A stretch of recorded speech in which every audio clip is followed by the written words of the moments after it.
Buenas tardes, estimados televidentes. Bienvenidos una vez más a su noticiero Noti Público. En la tarde de hoy, Edgar Zúñiga e Ismael Álvarez les presentaremos información acerca de finanzas, hacienda pública y política fiscal del grupo EPM, Empresas Públicas de Medellín. En un segundo momento, tendremos una presentación de un artículo el cual se llama Análisis de la transición energética en los países latinoamericanos y el poder de decisión de los usuarios finales. Por último, tendremos un espacio donde conversaremos de Alcaldía de Cartagena de Indias, cómo están sus finanzas, cómo están sus números. Por lo pronto iniciaremos con nuestro compañero Ismael Álvarez, quien en su sección Ojo a lo Público nos trae información. Adelante, Ismael. Buenas tardes.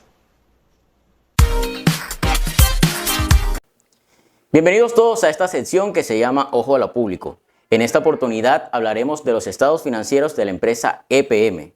EPM es la entidad con mayores activos e ingresos del conglomerado público de Medellín y la segunda empresa más grande del país.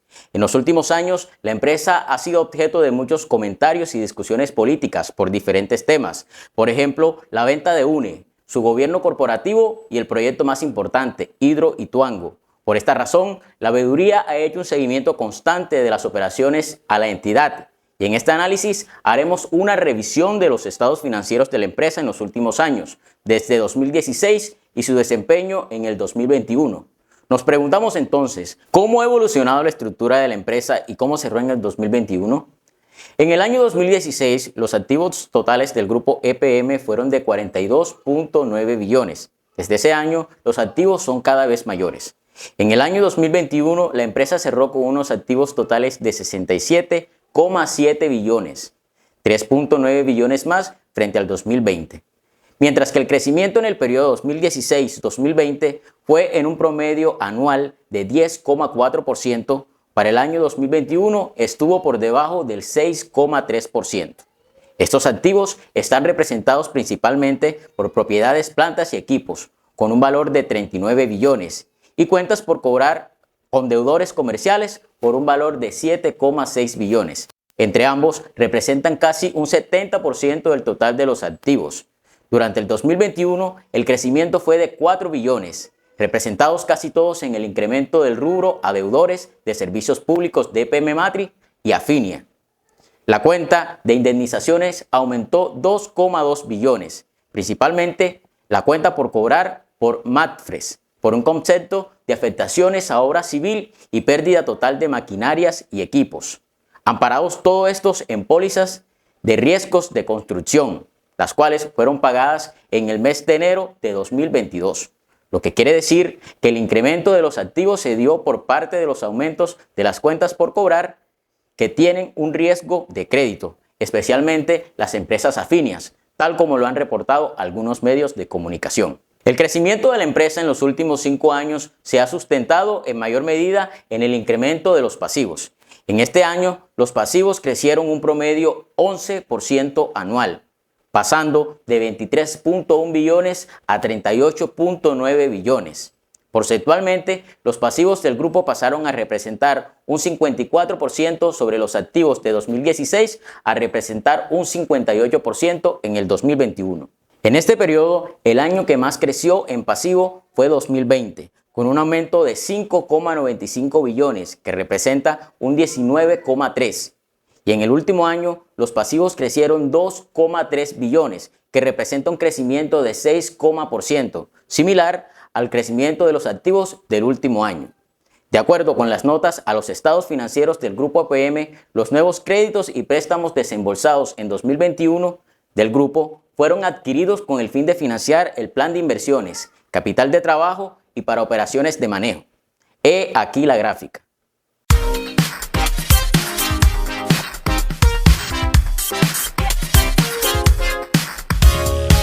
El mayor rubro de los pasivos es el endeudamiento financiero. Este rubro fue de 15,7 billones en el 2016 y al cierre de 2021 fue de 27,4 billones.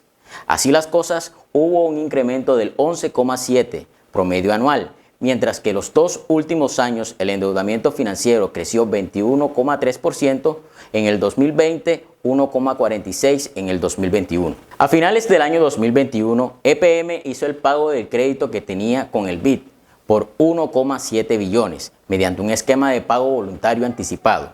Esto por solicitud del BID ante la incertidumbre del proyecto Hidroituango, derivada de la inhabilidad sobreviviente por el fallo de responsabilidad fiscal de segunda instancia emitido por la Contraloría General de la República y los riesgos originados del cambio del contratista. Según EPM, el pago no afectó la liquidez de la compañía. Posterior a dicho pago, se mantiene un nivel positivo de liquidez, sin afectar la operación y la continuidad de las inversiones requeridas, tanto por el proyecto hidroeléctrico como por otros proyectos que actualmente se desarrollan. Además de este, en diciembre, EPM hizo un pago de un crédito por 450.000 millones a Bancolombia. Los recursos que se utilizaron para estos pagos se obtuvieron en mayor medida de otros activos financieros, mediante a la desinversión de títulos de renta fijas en dólares que se redujeron de 2,1 billones en el 2020 a 503 millones en el año 2021. A pesar de los 2 créditos pagados que suman más de 2,1 billón de pesos, EPM aumentó su endeudamiento financiero. Esto debido a que la matriz EPM tuvo un endeudamiento de 2,3 billones, el Grupo DECA por 252.000 millones, HED por 195.000 millones, ETSA por 252.000 millones y las empresas ENSA y Aguas de Antofagasta emitieron bonos de deuda por valor de 400.000 millones y 626.178 millones respectivamente, lo que explica que crecieran el endeudamiento financiero del grupo EPM en el último año. El patrimonio también ha aumentado en términos absolutos durante el mismo periodo, pasando de 19,7 billones a 28,7 billones, lo que equivale a un crecimiento del 3,4% en promedio anual, mientras que en los últimos años el crecimiento fue del 5,3% en el 2020, 2,5% en el 2021. Sin embargo, en términos porcentuales, la representatividad sobre los activos ha disminuido. En el año 2016 representaba un 46% de los activos totales y en el 2021 un 42%. El patrimonio también creció. En este periodo pasó de 20,2 billones a 26,4 billones en el último año, es decir, 2021, lo que generó que la relación entre pasivo y patrimonio cambiara de 43 sobre 57% a 50 sobre 50%. Anteriormente había un mayor sustento del patrimonio y ahora la proporción es similar, lo que significa que aumentó el endeudamiento de la empresa. Veamos acá la gráfica. Como podemos observar en el gráfico, durante el periodo analizado, el rubro con mayor crecimiento en relación a su valor en 2016 fueron los pasivos. Estos aumentaron un 68%, mientras que los activos incrementaron un 58%. El patrimonio fue el que menos aumentó, tan solo un 18%. Los estados financieros nos muestran 2 cosas. Primero, que el ritmo del crecimiento de los activos del grupo ha disminuido, ya que el promedio de crecimiento en el periodo analizado era de 9,6 y el último año analizado es de 6,3. Y segundo, que el crecimiento del grupo en los últimos años ha estado sustentado en mayor medida por los pasivos, que en los últimos años esto no ha cambiado, siguiendo el mismo rumbo que traía la empresa. Para complementar nuestras noticias, les informamos que EPM aprobó un presupuesto de 24,2 billones para el año 2023, con un foco en infraestructura.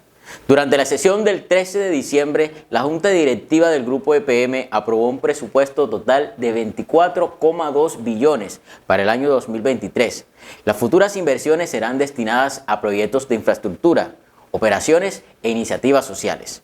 El presupuesto se dividirá en segmentos de la organización: generación y transición y distribución de energía, gas, provisión de aguas y aguas residuales serán los principales.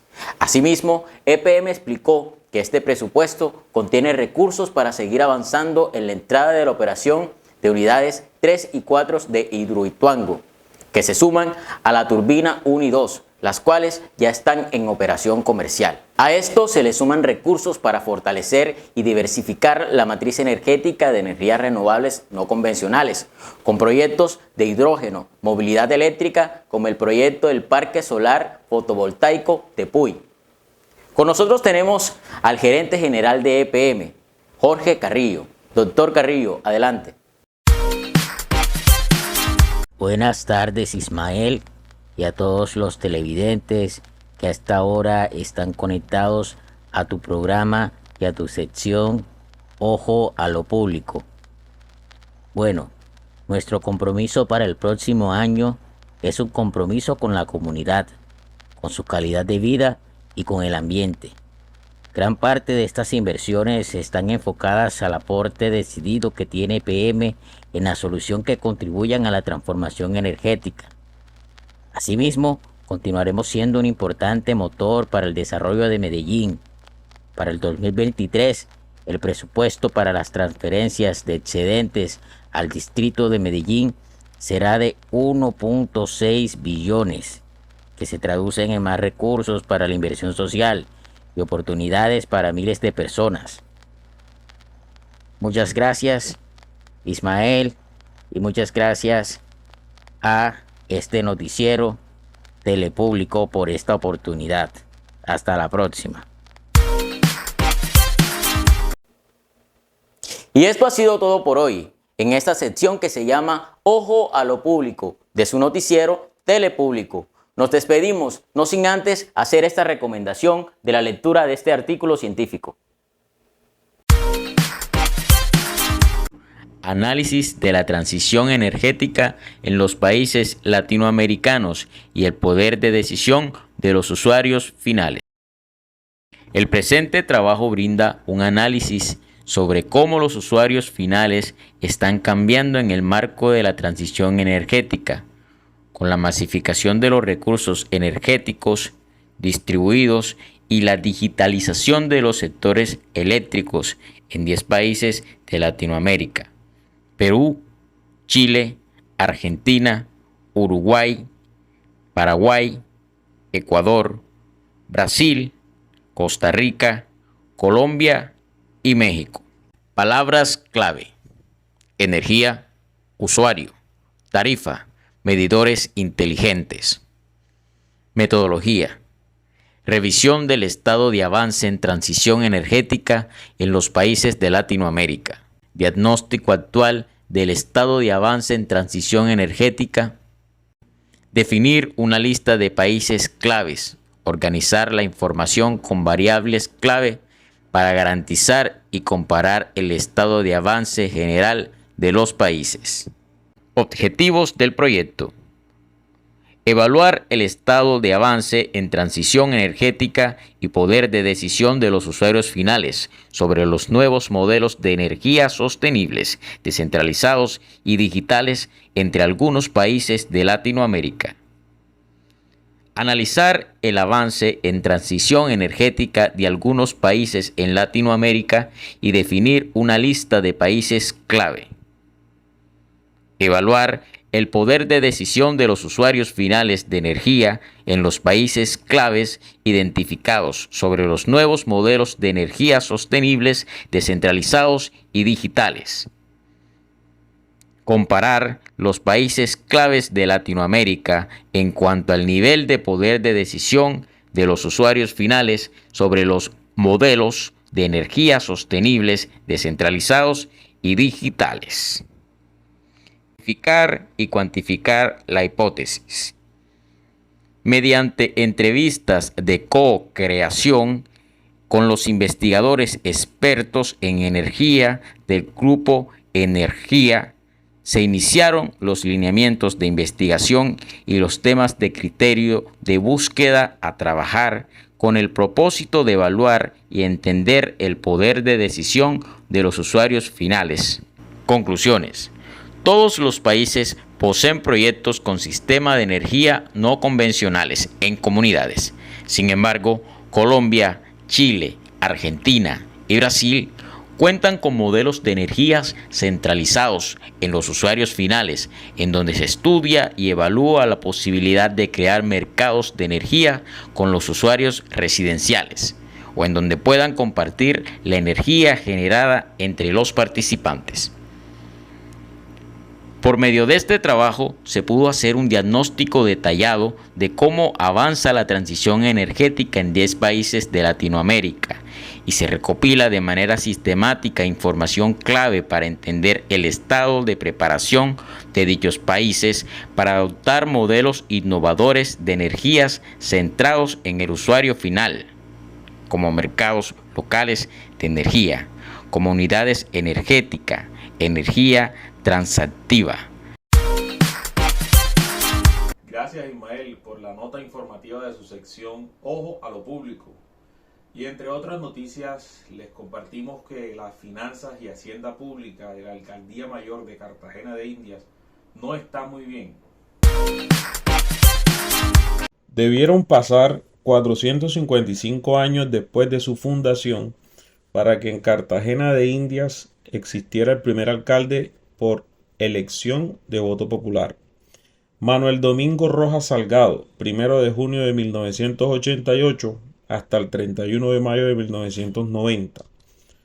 8 alcaldes en 10 años son unos síntomas de un problema profundo de corrupción y que a su vez retroalimenta la inestabilidad política.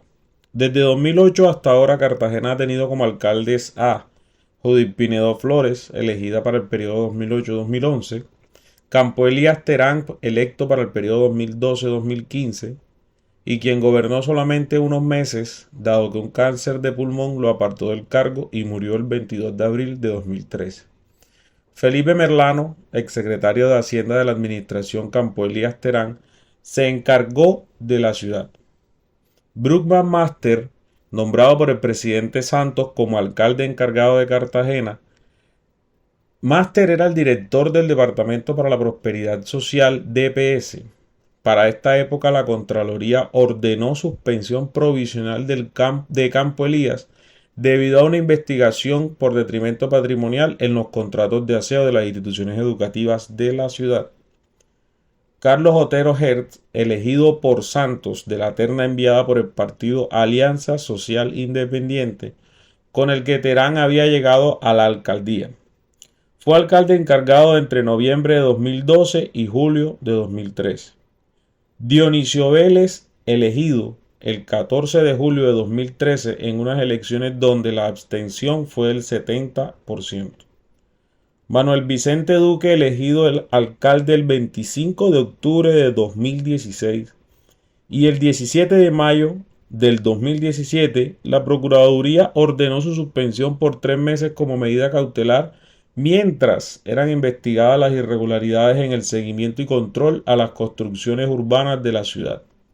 Esta investigación resultó principalmente del colapso del edificio Portales de la del ESO 2, que dejó 21 muertos, y de la construcción de 55 obras ilegales. Sergio Londoño Surek, nombrado por el presidente como alcalde encargado de la ciudad el 23 de mayo de 2017. Sin embargo, Manolo Duque, de nuevo, después que un fallo del Consejo Superior de la Judicatura Seccional Bolívar ordenara el reintegro del alcalde el 12 de junio de este año, la Procuraduría apeló la decisión ante la Sala Disciplinar del Consejo Superior de la Judicatura y el 24 de julio esta declaró improcedente y revocó la tutela radicada por el alcalde para volver al cargo. Y la ciudad que espere.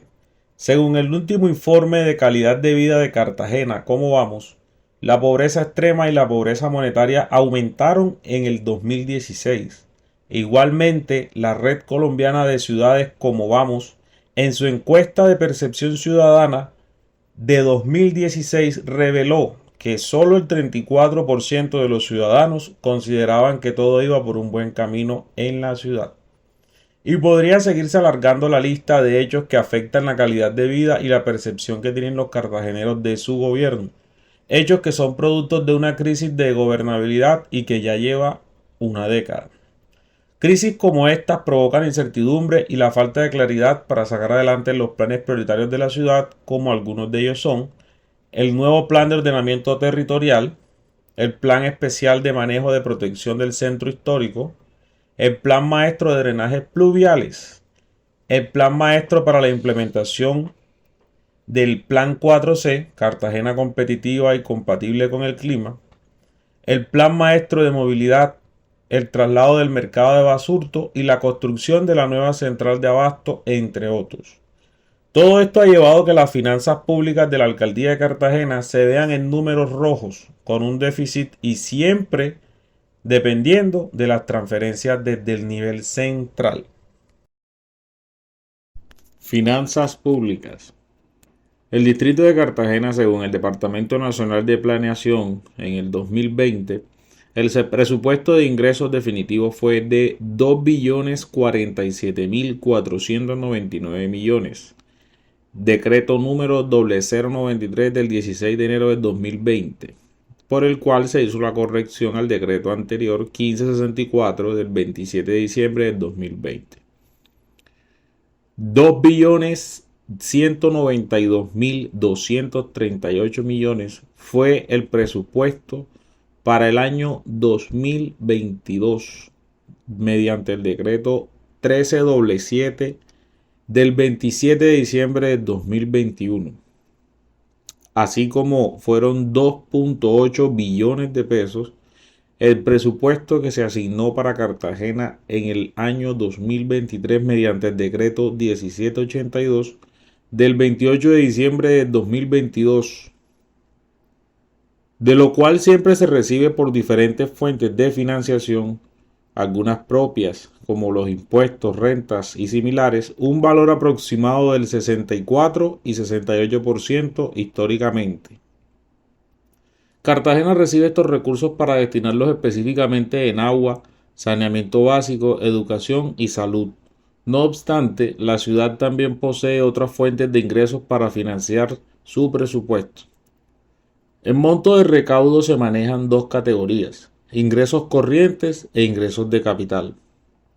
Por ingresos corrientes, Cartagena recaudó 1.1 billones, de lo que se representa el 85% de los ingresos totales, y el otro 15% corresponde a los de capital, que fueron 194.000 millones de pesos.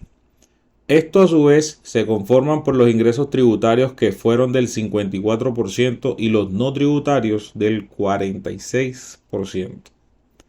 Por tributarios de la ciudad se ingresó aproximadamente 619 millones de pesos. Aquí encontramos impuestos como el predial y el de industria y comercio, que tan solo estos dos pueden representar más del 80% de los ingresos tributarios. Al revisar el índice de desempeño fiscal IDF, calculado por el DNP, que sirve para medir el desempeño de la gestión financiera de las entidades territoriales, encontramos que Cartagena tiene retos importantes.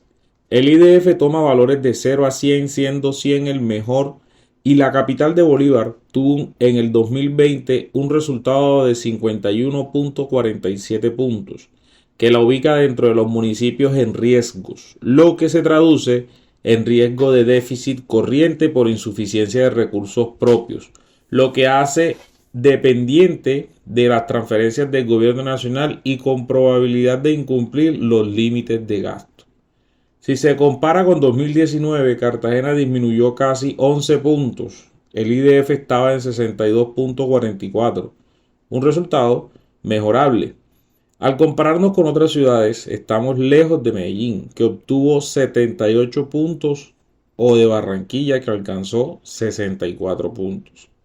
Para el 2021, el IDF disminuyó casi 1.5 puntos en comparación a 2020 y 12,44 al respecto de 2019. El 77% del presupuesto se va para inversión.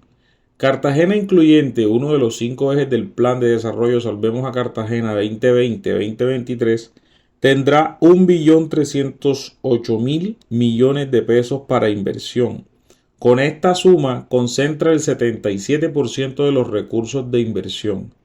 Este es el eje desde que el gobierno de Dao apuesta por iniciativas para disminuir la pobreza extrema y la exclusión social en Cartagena, a través de sus 7 líneas estratégicas.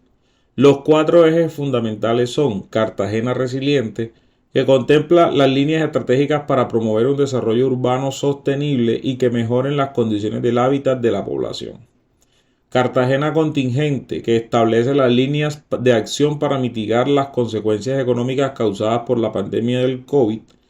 Y Cartagena Transparente, fortalecer la defensa y protección del patrimonio público, así como también Cartagena Transversal, para garantizar un enfoque de género y de derechos de la población vulnerable, niños, niñas, adolescentes, jóvenes, adultos mayores, personas con discapacidad, habitantes de calle, comunidades indígenas, negras, afrocolombianas, raizales, palenqueras y gitanas. 4 dependencias exactamente son las que concentran el 82% de los recursos. El Departamento Administrativo Distrital de Salud DADIS y la Secretaría de Educación General y de Hacienda concentran el 82% del presupuesto. Son por tanto estas 4 dependencias las que ejecutarán los recursos más millonarios de los 5 ejes del plan de desarrollo. Bueno, televidentes, estas fueron las noticias de tu programa informativo Notipúblico. Nos vemos en nuestra próxima emisión. Hasta pronto.